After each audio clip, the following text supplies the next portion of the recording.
with diesel power.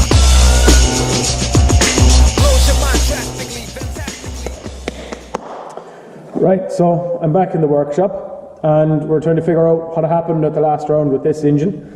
And it got so hot it seized. I'm not entirely sure why or what happened. I had suspected it was a water pump failure, but after taking out the water pump, and that's fine. All the vanes are intact, everything is good, there's no bearing issues, everything seems okay. Thermostat we tested as well. We put it in a bath of water, boiled it up, and it's opening perfect. So really not a clue. There is only one little thing, I guess, on the front of the engine. The top of the water pump just has a little bit of blackening there. So there's a possibility that it wasn't sealing, but I think it was. Everything is kind of black around it. It's kind of caked up with water and dirt. So possibly a leak. I know I do have a leak slowly in this car, but not of that concern. So when I checked the engine, after it had seized up on track, the top of the rad is cold, right? So that's like highly suspicious. There's a lot of cold water. If the rad is cold, there's sufficient cooling there. So what else can go? Possibly the head gasket blowing out into the water and pressurizing the water, because the water jacket was solid. I couldn't squeeze that at all. Right, well, I'm after spending pretty much most of the day investigating what's going on in this, and the only conclusion that I can come to was that there was a pocket of air at the back of the engine. It wasn't flowing properly, and when I basically drove it up onto the trailer out there and we tilted it up and we put pressure into it, and I talked to another guy that had similar bleeding scenarios just to sanity check myself. James, thanks for that. And basically bleed it, and everything seems to be flowing. I've no head gasket issues. I thought maybe there was pressure build-up from the head gasket blowing into the water or something mental going on, but the water pump is good, the thermostat is good, it's flowing perfectly now, and hopefully it was just a bleeding issue. Let's go for round 5, and hopefully, Jesus, come on, just work for once, The other gremlins are gone. Something else crops up, it's constant headache. But we're on about building another headache. There's a book here a while ago, and we're just kind of figuring out how we'd go about making this dual CP3s. And I think I've showed you maybe before, this is off a Cummins 6-cylinder, the 5.9 litre common rail. This is the pump that's in the BMWs. It's a significantly smaller pump, but I'm thinking about modifying it and making it fit instead of the power steering pump in there, and basically having another feed to the common rail. And this is the gear so this pump is down there and it's driven off the timing case, and it's ran at 3/4 of engine speed. So there's a cog going from the crankshaft to the pump, and from the pump to the cams, and there's a reduction each side. So if I put that on, we machine it down, we'll make a fitting to take the pulley from the power steering pump, and we'll run it off the power steering pump instead of the power steering pump, and we'll put on an electric power steering pump instead of it, instead of our existing chain driven. And then to modify the rail, this is a genius plan. I don't know whether it's going to be genius or not when we actually try and do it. Rail goes there. So the feed is this one, which you can see here. So we have an output, and a feed. So output, and feed. If we were to tap here and take this, basically cut this rail, take that piece out of it, and tap this rail, put it into it, weld it in as well as tapping it and threading it, and have another feed in. So that'll be 2 feeds in the way. That's not actually going to work. Now looking at it, torture. Oh well, there's an intake manifold in the way. we'd actually have to come over. Where would we put it? Fucking hell. Jeez. You see problems just as they arise. Oh, right, well, we'd have to go pretty much exactly where that barcode is.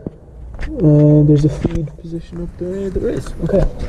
Right, well, that changes the plan slightly, but still endeavour to have roughly the same plan. So we need to basically put the other input feed there. Right there. Right there. And, yeah. So, dual CP3, I think it's probably the first BMW M57 in to have dual CP3s. This is why no one has ever done it before, because it's carnage. So, yeah, first for everything. And then that'll introduce a whole raft of new problems, including our turbo. Our turbo is no longer going to be good enough for the power that we're looking for. And yeah, we're going to have add a second one of them. So, interesting problems ahead. All in the off season. Let's get IDC round 5 out of the way first and figure out what we're going to do there. So, yeah, interesting. Right, so we're on the motorway to the final round in Cork. Irish Drift Championship round 5, Watergrasshill. This is the Pro-Am takeover, so we're on the Sunday this time. There's no live stream, unfortunately, so the videos are going to be pretty much trackside. Oh well, you know, it's a little bit disappointing that, but you know, endeavour anyway. And you got to remember now, this time we're coming from the previous round, round 4, with the engine after overheating twice in a row and seizing solid. So there could be a little bit of damage done to the engine. We're not sure. Everything seems to be all okay, and we seem to have developed a pocket of air at the back of the engine. That's what caused the overheating issue and seized the engine. So fingers crossed that it stays going, and hopefully everything should be going perfect for us this weekend. Like, I really do. This is a track I've done like only once. I did it earlier on in the year, IDC, and I did really well down here actually. So I did top 16 finish as well, or sorry, even top 8 maybe. Yeah, because I did like this brought me up massively in the points in the championship, so I was quite delighted with this result. So yeah, we'll see what we do. It's an outside clip in the first corner that could upset a lot of cars. I have practiced that, would you believe, because I was practicing the track wrong the first time, and yeah, that should give me slight advantage because I've already done this. Right, let's go! So practice is done, and I had a bit of a go at basically one lap, which was terrible. Fuel line came off, or actually split, and it was diesel everywhere. So to go come in, fix that just wasted like time that we should have been out in practice. And I'm after changing tyres as well from what I've been using pretty much the last 3 years straight, and I'm gone onto a semi-slick, and it's a bit scary. I'm used to have more side bite than there is actually on these tyres. The forward bite is the same, but the side bite, oh my god, I feel like I'm going to die. So pressure's on to go out into qualifying and do something decent here. Just basically like cross our fingers and hope that I don't end up off the track in qualifying. So I'm just being called to go. Thank you very much. Before you go drive without it. Yeah, awesome. Thank you. Right, I better go and go to queue up for qualifying. Stress, I tell you. One lap of practice now is just, you know, it's a little bit worrying. But anyway, we'll do this. Right, qualifying 1 done. Big off. Hit a lorry tyre square on. Steel arches did their job and stayed there. But yeah, it's like there's literally no side bite at all in these things. They're frightening the living daylights out of me. So I'm after whipping them off, put on an old set of my usual tyres, and they're Kindas, and like they seem to have loads of side bites, so I'm comfortable with them. I'm going to fire it at it again and see what happens. No let up, and yeah, fingers crossed it just grips up and does what it's meant to do, because whew, that was scary. Like it's fucking terrifying going over that hill and nothing happens, you know. So yeah, fingers crossed now for qualifying 2. Woo! Qualifying 2 over, and yeah, I've 80 something. I'm in 8th position, and like, change of tyres makes such a difference in the way that car handles. Holy shit. So delighted with that run, and yeah, let's go. I've like very little tyres in.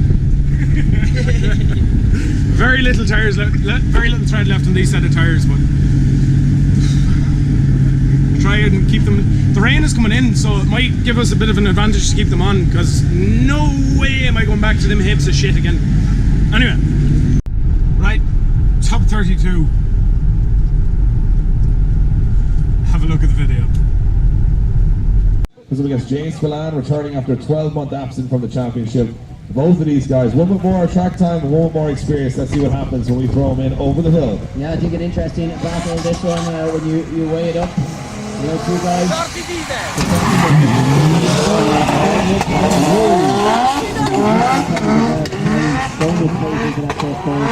Getting all wrong, and the pressure I think is really on the lead driver going into the first half, because they're trying to build that advantage.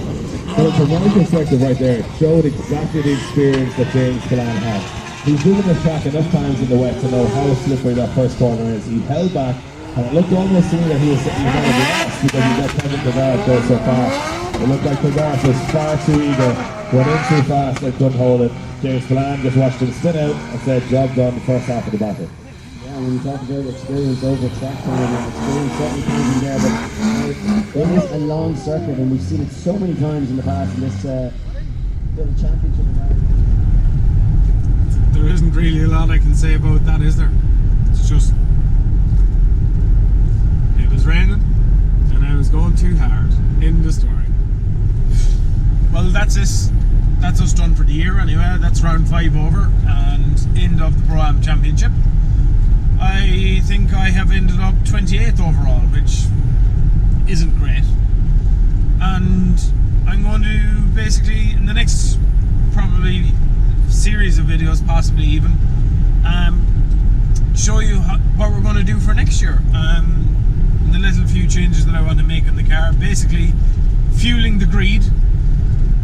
We have Jabfest coming up, and Neil Dunn, I know for definite, is in it. And we're going to go up and help him make sure that he does well in that, and basically see what happens. Yeah, kind of looking forward to Jabfest. No pressure on, just kind of go and be around the gang again, and in a much less pressurized atmosphere. Nah, I miss drifting. Fucking, I'd rather be driving, being honest. I couldn't even keep a straight face saying that. So anyway, for once it's actually drier in the west of Ireland than it was anywhere else in the country. Mental, I know, but anyway, that's it. So yeah, let's see what the changes are. I have to go and like clean up the car. That's probably going to be after Drift Bash though. Martha!